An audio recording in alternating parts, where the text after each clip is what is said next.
Hello all, welcome to Dive to Learn. This is Sonu Agrawal Todi and today we'll be doing EVS pedagogy.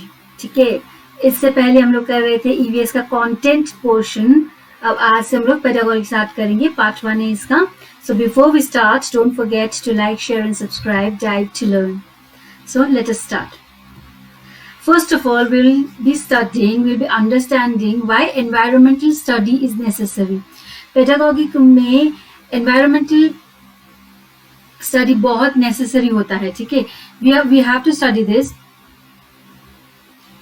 Because environmental studies हम लोग environment के बारे में पढ़ेंगे तभी तो हम लोग को पता चलेगा कि एनवायरमेंट का स्टडी हमारे लिए क्यों जरूरी है. Right, so first let's see why environmental study is necessary for us. Environmental study, being a very conceptual and theoretical subject, requires a better understanding of the concept. हमें ये इतना ज़्यादा conceptual और theoretical ये subject है environment का कि हमें environmental study करना बहुत ज़रूरी है. It mainly consists, अब ये environmental study के अंदर क्या होता है? It mainly consists of the atmosphere, hydrosphere, lithosphere and biosphere. ठीक है. So first of all, let us understand what is atmosphere. अब हम लोगों को समझ में आ गया कि एनवायरमेंटल स्टडी के अंदर हमें एटमॉस्फेयर के बारे में पढ़ना है, हाइड्रोस्फीयर के बारे में पढ़ना है, लिथोस्फीयर के बारे में, बायोस्फीयर इसके अंदर इंक्लूड होता है. तो एटमॉस्फेयर मतलब क्या है? Atmosphere means the envelope of gases, है ना, जो गैस एनवेलप करता है हमारे अर्थ के या प्लैनेट्स के या अनदर प्लैनेट्स के सराउंडिंग्स और चारों तरफ जो एयर होता है या गैसेस होता है उससे हम लोग क्या कहते हैं? एटमॉस्फेयर बोलेंगे. ठीक है. And what is hydrosphere? Now hydrosphere मतलब जितना भी अमाउंट पानी का है इस प्लैनेट्स के अंदर वो सब हाइड्रोस्फीयर के अंदर आएगा. ठीक है. It includes all the water surfaces of the planet, जितना भी, मतलब छोटा लेक हो चाहे बड़ा नदी या समंदर हो, ओशन, कुछ भी हो, वो सब हाइड्रोस्फीयर के अंदर आएगा. Not only that, all the liquids, vapour, ice, सब इसी के अंदर आएगा. ठीक है, हाइड्रोस्फीयर में. Now what is lithosphere? Lithosphere मतलब लिथोस्फीयर इज क्या कहते हैं? Solid part of the earth. ठीक है, solid part of the earth is known as lithosphere. It mainly consists of 3 layers. Earth का 3 layer होता है, right? The crust, mantle and the core. So all these the 3 layers of earth, जो 3 layer होता है earth का, वो कहाँ किस टॉपिक के अंदर आएगा? वो लिथोस्फीयर के अंदर आएगा. So ये भी इंक्लूडेड हमारे environmental studies में. Now what is biosphere? Biosphere is defined as, or we can say as all the organism, जितने भी ऑर्गेनिज्म हमारे प्लैनेट्स में रहते हैं ना, जो ग्राउंड में रहते हैं या जमीन में रहते हैं, वो सारे, और जितने भी हमारे को कवर किया है एयर ने, वो सारा चीज इंक्लूड करके बायोस्फीयर बनता है. जहाँ पे हम लोग रहते हैं अर्थ में, जहाँ हम लोग रहते हैं उसको कवर किया है. जो एयर हम लोग जो ऑक्सीजन लेते हैं या कार्बन डाइऑक्साइड छोड़ते हैं या पानी है या जो भी है, मतलब लैंड है, जितना भी सरफेस हम लोग यूज करते हैं, हम लोग देखते हैं, जितना जहाँ तक हम लोग देख पाते हैं वो सारे बायोस्फीयर के अंदर आएगा. ठीक है. Biosphere is where we live actually. ठीक है. The meaning of biosphere is that. Okay. Now EVS basically is the study of the world around us. What is EVS? EVS मतलब क्या है? EVS मतलब हमारे जो चारों तरफ, हमारे आजू बाजू जो भी वर्ल्ड है, जो भी हम लोग देखते हैं, महसूस करते हैं या हमारे साथ घटता है, जो भी, वो सारा घटना जो भी होता है, that is the study. EVS का स्टडी उसी से रिलेटेड है. Okay. It includes all living and non living things and their interaction for the formation of ecosystem. जितने भी लिविंग नॉन लिविंग थिंग्स है हमारे प्लैनेट्स के अंदर, उनका इंटरैक्शन जो होगा टू फॉर्म ए इकोसिस्टम, वो ही इंक्लूड होगा हमारे EVS के अंदर. ठीक है. नाउ इकोसिस्टम मतलब क्या? इकोसिस्टम मतलब सारे बायोटिक जो भी मतलब फैक्टर्स है हमारे, वो सब इंक्लूड करके ना हम लोग इकोसिस्टम बनाएंगे. Right. So all the abiotic मतलब living and non living. Okay. That is abiotic and biotic. So अब हम लोग क्या पढ़ रहे हैं? आज से हम लोग तो पेडागोजी स्टार्ट कर रहे हैं ना. तो पेडागोजी हम लोगों को क्या समझाता है? Pedagogy teaches how to deliver the topic with ease to the students and make them understand in the easiest way possible. तो एनवायरमेंटल स्टडीज हमने पहले, इससे पहले वाला वीडियो में किया है, हमने एनवायरमेंटल स्टडीज का जितने पार्ट्स होते हैं, कंटेंट पार्ट है, वो सारा हमने किया है। लेकिन ये पेडागोजी पार्ट इसलिए कर रहे हैं because it makes it easy, हमें ये इजी कर देता है ये समझाने के लिए, बच्चों को पढ़ाने के समय पे, उनको एक्सप्लेन करने के समय पे इजीएस्ट वे में हम लोग कैसे एक्सप्लेन कर सकते हैं, ये हमें पेडागोजी टीच करता है, सिखाता है। ठीक है, द चैलेंजेस अ टीचर में encounter while teaching a mix of student may vary both intellect and capabilities, right? अब कोई टीचर है जो पढ़ा रहे, आप फ्यूचर में टीचर बनोगे, आप पढ़ाओगे बच्चों को, तो सारे बच्चे एक जैसे तो नहीं मिलेंगे ना आपको, कोई ज्यादा स्मार्ट होगा, कोई थोड़ा वीक होगा, किसी में ज्यादा कैपेबिलिटीज होंगे, कोई थोड़ा डल टाइप का होगा, सारे मिक्स्ड वैरायटी के बच्चे मिलेंगे आपको। तो उन सबको कैसे एनकाउंटर करेंगे, उन सबको आप कैसे टैकल करोगे, कैसे हैंडल करोगे, ये सब चीज हम लोग पेडागोजी के अंदर सीखेंगे। Okay, so next is now environment science. What is environmental science? हम उसका definition पढ़ेंगे। ठीक है, environmental science मतलब क्या है, इसका definition क्या है, हम लोग ये इसमें पढ़ेंगे। ठीक है, so what is environment? The word is formed from a French word called environ, which means to completely cover or surrounding or envelope। ठीक है, तो word environment कहाँ से आया, एक फ्रेंच वर्ड एनवायरन जो है, एक एनवायरन वर्ड है फ्रेंच का। ठीक है, उसके अंदर से निकला है ये वर्ड एनवायरनमेंट। एनवायरन का मतलब क्या है, एनवायरन का मतलब कंप्लीटली कवर, जो चारों तरफ से कवर किया है या सराउंड किया है या एनवेलप किया है या किसी चीज को ढक के रखा है, एकदम कवर करके रखा है, उसको एनवायरन बोलता है। और the word has come from French which means to cover completely. Okay, environment is has been formed from French word environ. Now water, air, earth, animal, vegetation, human all combine together to form the environment. Environment किसी एक चीज से नहीं बनता है, environment इन सब चीजों से मिलके बनता है। ठीक है, what are they? They are water, air, earth, animal, vegetation, humans, सारे चीज मिलके क्या बनेंगे, environment बनता है। ठीक है, the portion of each of these element is done in such a way, the proportion of each of these element is done in such a way so as to form uniformity on earth। अब इन सब चीजों का proportion जो ratio है ना, इतने अच्छी तरीके से इन लोगों को बैलेंस किया गया है कि एक यूनिफॉर्मिटी हो अर्थ में, अर्थ के अंदर एक यूनिफॉर्मिटी हो। यूनिफॉर्मिटी मतलब एक इवननेस हो, ना, सेम हो सब चीज, एकदम करेक्ट हो सारा चीज का प्रोपोर्शन। इस तरीके से इसको प्रोपोर्शन इसको बांटा गया है इन सब चीजों को एनवायरनमेंट के अंदर। ठीक है, now definition, let's see the definition. Definition जैसा है वैसा ही आपको लर्न करना पड़ेगा, बिकॉज डेफिनेशन में आप कोई चेंजेस नहीं ला सकते। डेफिनेशन मैंने यहाँ पे दो जनों का इंक्लूड किया है, एक रॉस और एक डगल्स एंड हॉलैंड का। इन दोनों का डेफिनेशन आपको यहाँ पे लर्न करना पड़ेगा। ओके, एंड डेफिनेशन, अगर एनवायरनमेंट का डेफिनेशन आपको पूछा जाए तो आपको यही वर्ड टू वर्ड लिखना पड़ेगा। Definition can not be changed. Okay, so according to Ross के अकॉर्डिंग एनवायरनमेंट मतलब क्या है, what is the definition of environment according to Ross. So Ross के according environment could be termed as an external force which affects और influence us. कोई भी बाहरी ताकत या फोर्स है जो हमें इन्फ्लुएंस कर सकता है, उसे क्या कहेंगे, एनवायरनमेंट अकॉर्डिंग टू रॉस के अकॉर्डिंग ये डेफिनेशन है। और डगल्स एंड हॉलैंड के अकॉर्डिंग क्या डेफिनेशन है एनवायरनमेंट का, the term environment is used to describe all the external forces, influences and conditions which affect the life, nature, behavior and the growth, development and maturity of living organisms।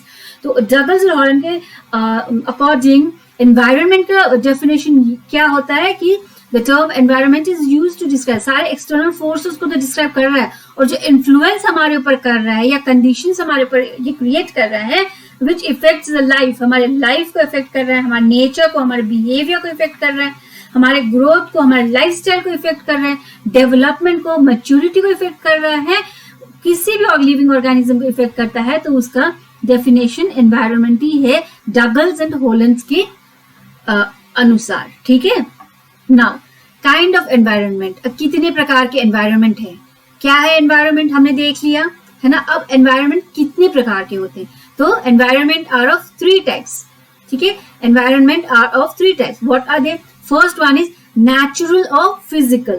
First one क्या है? Natural और physical, ठीक है. It basically refers to geographical climate and weather और physical condition where in an individual lives. जहां पे हम लोग रहते हैं उस जगह के geographical climate, locations, weather, physical conditions को जो दिखाता है या बयान करता है, उस कंडीशन को क्या कहा जाएगा? उस कंडीशन को नेचुरल या physical environment of that individual बोला जाएगा, ठीक है. The human races are generally influenced by climatic condition. हम ह्यूमन का क्या है ना, रेस मतलब हम ह्यूमन का कि कोई भी क्लाइमेटिक कंडीशन हो हम लोग बहुत जल्दी इन्फ्लुएंस, हमें बहुत जल्दी इन्फ्लुएंस. बहुत ज्यादा गर्मी होगा तो हम इन्फ्लुएंस हो जाएंगे, बहुत ज्यादा ठंड होगी तो इन्फ्लुएंस हो जाएंगे, ज्यादा ही बारिश होता है तो इन्फ्लुएंस हो जाते हैं. तो कोई भी क्लाइमेटिक कंडीशन हो हम इन्फ्लुएंस हो जाते हैं, ठीक है. Human races it constitutes the, अब क्या क्या से बना है ये नेचुरल और physical environment? It constitute the sky, air, water, vegetation, elements under the earth surface and organisms. जितने भी स्काई, वाटर, वेजिटेशन, एलिमेंट जो भी अर्थ के सर्फेस के अंदर भी जो है, जितने ऑर्गेनिजम्स है सारे क्या चीज में इंक्लूड होंगे? ये नेचुरल और फिजिकल एनवायरनमेंट के अंदर इंक्लूड होगा, ठीक है. फॉर एग्जाम्पल कैसे इन्फ्लुएंस करता है इसका एग्जाम्पल देखिए यहाँ पे. The people living in European countries are of white complexion और fair complexion, where as African people are dark complexion. तो क्लाइमेटिक कंडीशन ही तो हुआ ना, क्योंकि अफ्रीका में बहुत गर्मी होती है तो वहां का और वहाँ के क्लाइमेटिक कंडीशन ऐसा है कि वहाँ के लोगों का कम्प्लेक्शन कैसा?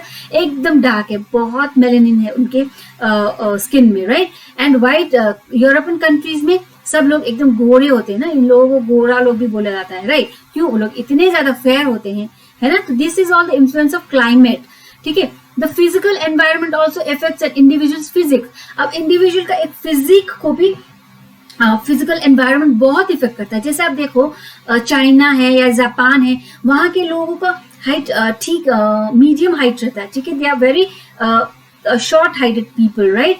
और उनके आईज चिंकी होते हैं because of the physical environment. और वही आप अगर ये अफ्रीकन जाओ, अफ्रीका या अमेरिकन पीपल लोग को देखो तो बहुत लंबे लंबे होते हैं, राइट. एंड इनका तो अब हमने पहले बता दिया अफ्रीकन लोगों का कि बहुत डार्क कम्प्लेक्शन होते हैं, बहुत बड़े बड़े होते हैं. ये आप लोगों ने देखा होगा अफ्रीकन पीपल तो बास्केटबॉल जो खेलते हैं इतने बड़े बड़े होते हैं, राइट. एंड ये अमेरिकन लोग हम सब जानते हैं बहुत गोरे होते हैं, बहुत स्मार्ट दिखते हैं वो, राइट. एंड हाइट इतनी अच्छी होती है उनकी. तो ये सब फिजिकल एनवायरनमेंट के कारण हमें इन्फ्लुएंस हो जाते हैं हम लोग, उसके कारण हमारे यहाँ पे चेंजेस, ऑटोमेटिक चेंजेस हो जाते हैं because of the environment, okay.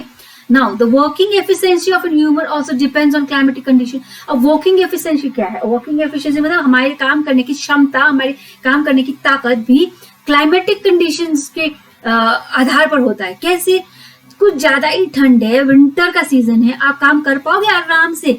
नहीं ना, आपका हाथ ठिठुरेगा, बहुत ठंड लगेगी, काम कम करने का मन करेगा, राइट. और बहुत ज्यादा गर्मी हो तो भी यही कंडीशन होगा, ठीक है. और एकदम प्लेजेंट सा मौसम हो, बढ़िया सा दिन हो तो कितना मजा आता है काम करने में भी, राइट. सो वर्किंग एफिशिएंसी या हमारी क्षमता को भी क्लाइमेटिक कंडीशंस इफेक्ट करता है, ठीक है. And these all includes in the natural and physical environment, okay. Now next is social environment. First हमारा था नेचुरल और physical environment and next is social environment. And individuals social, economic and political conditions come under this social environment. हम इंसानों का या हमारे individual, किसी भी, आपका, मेरा और हर किसी के इंसान का सोशल, इकोनॉमिक और पॉलिटिकल कंडीशंस जो भी है वो सारे हमारे सोशल एनवायरनमेंट के अंदर अंतर्गत आता है, ठीक है. It constitutes of groups, communities, society, committees and all other institutions formed by human relationship, right. तो क्या होता है सोशल एनवायरनमेंट के अंदर? हम लोगों ने जो भी ग्रुप बनाया है, चाहे अपने फ्रेंड्स ग्रुप हो, बिजनेस ग्रुप हो या किसी भी तरह की कम्युनिटीज हो, हमारे सोसाइटी के अंदर कमिटीज हो, है ना. तो किसी भी तरह का इंस्टीट्यूशन हम लोगों ने मिलके बनाया हो हमारे ह्यूमन रिलेशनशिप के आधार पर, चाहे वो बिजनेस रिलेशन हो, चाहे हमारे अपार्टमेंट का कोई कमिटी हो, या चाहे हमारे स्कूल का हो, या हमारे स्टडी ग्रुप का हो, हमारे फ्रेंड्स ग्रुप का, कोई भी रिलेशनशिप से आप कोई भी ग्रुप फॉर्म करते हैं, सोशल ग्रुप इंक्लूड करते हैं, तो उसे क्या कहा जाएगा, वो आपका सोशल एनवायरनमेंट के अंदर आएगा, बिकॉज आप खुद किसी और के साथ इंटरेक्ट हो रहे हो, दैट इज सोशल एनवायरनमेंट। आप किसी सोसाइटी के अंदर इंटरेक्ट हो रहे हो, ठीक है, किसी और से इंटरेक्ट होना ही सोशल एनवायरनमेंट में इन्वॉल्व होना होता है, right. Now customs, traditions and traditions of the society, work environment, important learning environments include homes, community, professional, social organization। तो सोशल एनवायरनमेंट के अंदर क्या क्या था, हमारे कस्टम्स जो है, हमारे कल्चर, हमारे ट्रेडिशंस, सबके अलग अलग होते हैं, राइट। आपके कुछ और है, मेरे कुछ और है, तो सबके अलग अलग कल्चर ट्रेडिशंस होते हैं, वो सब सोसाइटी के अंदर आएगा। हमारे वर्क एनवायरनमेंट, हमारा सबका वर्किंग एनवायरनमेंट अलग अलग है, कोई बिजनेसमैन है, कोई प्रोफेसर टीचिंग प्रोफेशन में है, कोई डॉक्टर्स है, कोई इंजीनियर्स है, राइट। सो सबका वर्किंग एनवायरनमेंट अलग होता है ना। एंड इम्पोर्टेंट लर्निंग एनवायरनमेंट, हमारे लर्निंग एनवायरनमेंट में अलग होते हैं, जैसे कि हमारे घर में बच्चों को हम लोग कुछ सिखाते हैं, जो सोशल फर्स्ट हम लोग का स्कूल होता है बच्चों के लिए, वो हमारे घर से शुरू होता है, राइट, बिकॉज हम बच्चों को घर में ही सिखाते हैं कि आप बाहर जाके ऐसे बात करोगे, आप बाहर जाके गुड मॉर्निंग विश करोगे या गुड आफ्टरनून विश करोगे। तो एक स्कूल, हमारे जो फर्स्ट स्कूल होता है वो घर ही होता है, जो हम लोग सीखते हैं, है ना। तो अगेन कम्युनिटी में क्या, प्रोफेशनल्स, जैसे स्कूल्स हुआ, कॉलेजेस, यूनिवर्सिटीज, इंस्टीट्यूशंस है ना। तो those are professional. Social organisations होते हैं, जैसे सोसाइटी का कोई ऑर्गेनाइजेशन है, उसमें हम लोग को सीखने को मिलता है। कोई भी प्रोग्राम होता है, एजुकेशनल प्रोग्राम हुआ या लिटरेसी प्रोग्राम हुआ, उसमें हम लोग कुछ सीख रहे हैं सोसाइटी के अंदर, that is another learning environment for us. तो ऐसे different learning environment also includes in the social environment, okay. Now, poor social and economic circumstances affect health throughout life. अच्छा सोशल आपका एनवायरनमेंट में आपका अच्छा योगदान है, आप अच्छे से इन्वॉल्व होते हो, सबसे घुल मिल के रहते हो, तो आपके लिए वो बहुत अच्छा होता है। सोशल एनवायरनमेंट आपका खुशहाल, आप खुशी रहते हो और सब चीज आपका पॉजिटिव वाइब्स आता है, आपको अच्छा लगता है सोसाइटी के अंदर। लेकिन वही अगर आपका सोशल और इकोनॉमिक कंडीशंस आपका पुअर है और आप सोसाइटी में इतने अच्छे से घुल मिल नहीं रहे हो, तो वो क्या करता है, एक नेगेटिव इफेक्ट लाता है आपके अंदर, हेल्थ को अफेक्ट करता है थ्रू आउट योर लाइफ, है ना। आप जिंदगी भर एकदम सोसाइटी में आपका अच्छा नाम नहीं है, कुछ पीपल आपको जानते नहीं है, पहचानते नहीं है, तो आपको एक इफेक्ट होता है, एक नेगेटिविटी आती है आपके अंदर।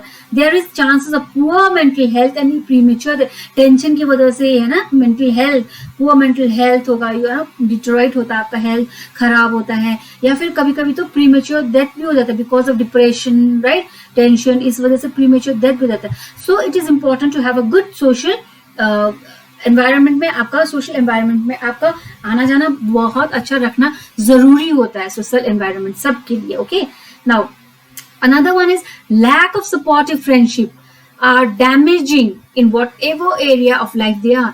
अब आपका एक हमारा सोसाइटी के अंदर, हमने क्या बोला, सोसाइटी के अंदर हमारे यहाँ पे ग्रुप्स, कम्युनिटीज है, तो ग्रुप्स के अंदर हमारे फ्रेंड्स भी तो आ गए। तो अगर आपका फ्रेंड जो है, आपके ग्रुप है, आपका फ्रेंडशिप का कोई सर्कल नहीं है, आपके पास फ्रेंड्स ही नहीं है, तो आप कैसे जियोगे, है ना। तो because of the lack of supportive friendship, आपके पास फ्रेंड्स के सपोर्ट ही नहीं है, तो किसी भी लाइफ के किसी भी मोड़ पे हो आप, चाहे आप बच्चे हो, चाहे बड़े हो, चाहे आप प्रोफेशनल किसी फील्ड में हो, चाहे एकदम आप एजेड हो, एकदम सीनियर सिटीजन हो, सबको अपने एज वाले फ्रेंड्स चाहिए ही चाहिए होते हैं, so that they have a support in the life. उससे आप उनके लाइफ में सपोर्ट मिलेगा, एक एंटरटेनमेंट होता है, लाइफ एक पीसफुल होता है, हैप्पी होता है, right, if you have good friends. And friends also make the society और सोशल एनवायरनमेंट। तो अगर आपका सोशल एनवायरनमेंट अच्छा है तो आपका सब लाइफ हैप्पी होगा, सब चीज अच्छा होगा। मगर अगर आपके पास अच्छे सोशल आपका कंटैक्ट अच्छा नहीं है, फ्रेंड्स आपके अच्छे नहीं है, तो आपका लाइफ बहुत बुरा हो जाएगा। इसीलिए social environment is also very important for us, okay. And the third one here is cultural and psychological environment. Psychological environment helps us to understand an individual's personality। अब हम एक इंसान को देखकर ही पहचान जाता, अरे बाप रे ये तो कितना गुस्सा वाला है, इसको देख के पता चल रहा है बहुत गुस्सा करता होगा, ये बहुत स्वीट है, कितना अच्छा है, देखो कितने अच्छे से हंसता है। तो वी मेक अ मेंटल एक डिसीजन, एक हम लोग किसी इंसान को देख के, उसके साइकोलॉजी को उसको देख के, उसके बिहेवियर को देख के उसका एक पर्सनालिटी हम लोग अपने आप ही बना लेते हैं कि ये इंसान इस तरीके का है। That is also a psychological environment, आपको दर्शाता है एनवायरनमेंट में बाहर आपका कैसा एटीट्यूड होना चाहिए, वो आपका एटीट्यूड देख के लोग आपके बारे में क्या सोच रहे हैं, ये हमें किस चीज से पता चलेगा, साइकोलॉजिकल एनवायरनमेंट से। साइकोलॉजिकल एनवायरनमेंट हमें ये चीज में हेल्प करता है, right.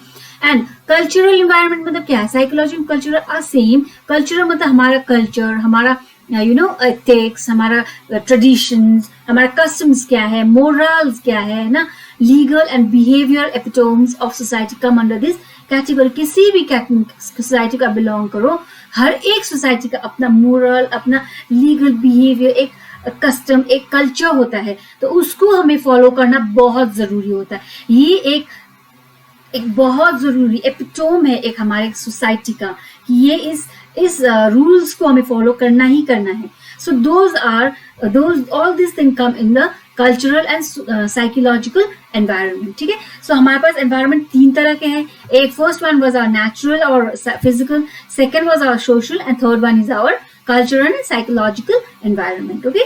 Now next is environmental structure. अब एनवायरमेंट किस चीज से बना है, क्या चीज का स्ट्रक्चर है एनवायरमेंट के अंदर। As we know environment is made of और includes both living and non living organism, right. हमने आगे पढ़ा है कि एनवायरमेंट लिविंग और नॉन लिविंग ऑर्गेनिज्म दोनों को मिला के बनाया गया है। So the environment includes both living and non living organism, so its structure is both physical and biological, ठीक है। तो लिविंग भी है और नॉन लिविंग भी है, तो इसका स्ट्रक्चर क्या होगा, इसका स्ट्रक्चर फिजिकल एंड बायोलॉजिकल होगा। फिजिकल मतलब क्या है, फिजिकल एनवायरनमेंट मतलब solid, liquid and gaseous state का जो भी एनवायरनमेंट हमारे पास अवेलेबल है उसे हम लोग क्या बोलेंगे, फिजिकल एनवायरनमेंट। सॉलिड स्टेट में क्या है हमारे पास, इट रिप्रेजेंट्स द लिथोस्फीयर। उसी समय हमने पढ़ा था ना द अर्थ क्रस्ट, आगे पढ़ा था अर्थ का क्रस्ट है, 3 लेयर होता है, क्रस्ट, मेंटल एंड कोर बोल के। तो अर्थ का जो भी 3 लेयर है उसे हम लोग क्या बोलेंगे, लिथोस्फीयर बोलेंगे, and that is included in the solid physical environment, okay. Now liquid physical environment क्या है हमारे पास, it represents the hydrosphere, that is water components, जो भी वाटर कंपोनेंट्स है, पानी जितना भी हमारे अर्थ के अंदर या प्लैनेट्स के अंदर, हमारे वेपर्स हो गए या हमारा आइस, ये सब चीज क्या हो गया हमारा लिक्विड के अंदर आए, ठीक है। And then gaseous, the atmosphere, जो हमारा ये जो एटमॉस्फेयर था जिसमें डिफरेंट गैसेस है हमारे, राइट, डिफरेंट मतलब ऑक्सीजन तो आ गया, कार्बन डाइऑक्साइड, ये सब और बाकी भी बहुत सारे गैसेस होते हैं, उसको क्या कहेंगे हम लोग, एटमॉस्फेयर। जो प्लैनेट को चारों तरफ से घेर के रखा हुआ है, हमारे अर्थ को या डिफरेंट प्लैनेट्स को घेर के रखा हुआ है, उसे हम लोग क्या कहेंगे, एटमॉस्फेयर बोलते हैं, right. Now they can be further subdivided into small units as plateaus, coastals, mountain glaciers, etc. तो ये सबको हम लोग आगे भी डिवाइड कर देते हैं कि इसमें स्मॉलर यूनिट्स में बना देंगे, जैसे प्लेट्यूज हो गया या कोस्टल एरियाज हो गया, राइट, माउंटेन्स है बड़े बड़े, या ग्लेशियर्स है, जो ग्लेशियर्स होते हैं वो सबको भी हम लोग ऐसे डिवाइड करके इन्हीं फिजिकल एनवायरनमेंट के अंदर इंक्लूड कर सकते हैं, okay. Now next is our biological environment, right. Now first was our physical environment. अब बायोलॉजिकल एनवायरनमेंट मतलब क्या है, जितने भी हमारे पास लिविंग ऑर्गेनिज्म है वो सारे हमारे बायोलॉजिकल एनवायरनमेंट में आएंगे, ठीक है। that includes flora and fauna. Flora का मतलब हो गया एनिमल किंगडम, जितना भी एनिमल किंगडम में एनिमल्स है वो सारे फ्लोरा के टॉपिक के अंदर आएगा, और जितने भी प्लांट्स है प्लांट किंगडम के अंदर वो फौना टॉपिक के अंदर आएगा, ओके। दस हमने ये फ्लोरा फौना पहले किया हुआ है, आप पहले का वीडियोस देखिएगा, ईवीएस का कंटेंट पार्ट में फ्लोरा फौना अलग अलग करके मैंने ये वीडियो बनाया हुआ है, एकदम अच्छी तरह से आप लोगों को एक्सप्लेन किया हुआ है। आप लोग आगे का वीडियो जरूर देखिएगा, आपको पूरी जानकारी मिल जाएगी इन टॉपिक्स के ऊपर, okay. So thus all the organism in this biotic environment work together to form the social organization and groups at various level. तो जितने भी हमारे बायोटिक एनवायरनमेंट है, बायोटिक मतलब लिविंग, राइट, तो जितने भी हमारे ऑर्गेनिजम्स है वो सारे एक साथ काम करते हैं हमारे सोशल ऑर्गेनाइजेशन को फॉर्म करने के लिए, तो इसे क्या कहेंगे हम लोग, एक बायोलॉजिकल एनवायरनमेंट बोलेंगे, ठीक है। This process gives rise to economic environment, economic environment को भी राइज करता है ये प्रोसेस, जो हमारे दिस बायोटिक एनवायरनमेंट में एक साथ काम करने का जो प्रोसीजर है होता है, उससे हमारे इकोनॉमिक डेवलपमेंट, इकोनॉमिक एनवायरनमेंट को भी राइज करता है। Okay, now scopes of environment. अब हमारे एनवायरनमेंट का स्कोप्स क्या है, क्यों चाहिए, हमें क्या सिखाता है ये एनवायरनमेंट, हमें ये एनवायरनमेंट की स्टडी क्यों करनी चाहिए, क्या इंपॉर्टेंस है इस स्टडी की, तो हम ये देखेंगे। फर्स्ट ऑफ ऑल, एनवायरनमेंट की स्टडी हमें क्यों जरूरत पड़ी, why do we need to study environment. पहले तो एनवायरनमेंट का स्टडी नहीं होता था, लेकिन आजकल एनवायरनमेंट तो एक अलग सा चैप्टर बना दिया, एक अलग सा सब्जेक्ट बना के दिया है इन लोगों ने, राइट, एनसीईआरटी ने। तो क्यों चाहिए ये हमें, तो today when environmental hazards have put human into serious trouble, only then the areas of environmental education is increasing। मतलब आज के डेट में environmental hazards, मतलब पता है हम लोगों को ना, ग्लोबल वार्मिंग है, लैंडस्लाइड्स है, साइक्लोन्स है, and what is it, earthquake होता है, ये सब चीज तो एनवायरमेंटल हैजर्ड्स हुआ ना, तो इन सब का ज्यादा होने के बाद ही हम इंसानों को ये अकल आई है कि अरे एनवायरमेंटल एजुकेशन पढ़ना चाहिए, हमें एनवायरमेंट के बारे में पढ़ के, हमें सीख के इसको प्रोटेक्ट करना चाहिए, इसको प्रिजर्व करना चाहिए एनवायरमेंट को, बोल के ये हमारे पास बुद्धि आया, तब हम लोग ये एनवायरमेंट को स्टडी करने लगे हैं, ठीक है। This is the importance why you are studying environment education. The initialization of thinking towards the environment has occurred due to the occurrence of some major incident। इतने बड़े बड़े हादसे हो गए एनवायरनमेंट के अंदर, इसीलिए हम लोग को सोचने पे मजबूर हो गए हम लोग कि नहीं, हमें एनवायरमेंटल स्टडी करना बहुत जरूरी है और एनवायरनमेंट के बारे में ज्ञान होना बहुत जरूरी है, इसीलिए हम लोग एनवायरमेंटल स्टडी पढ़ रहे हैं। Okay, now what are the scopes? The scopes are as follows.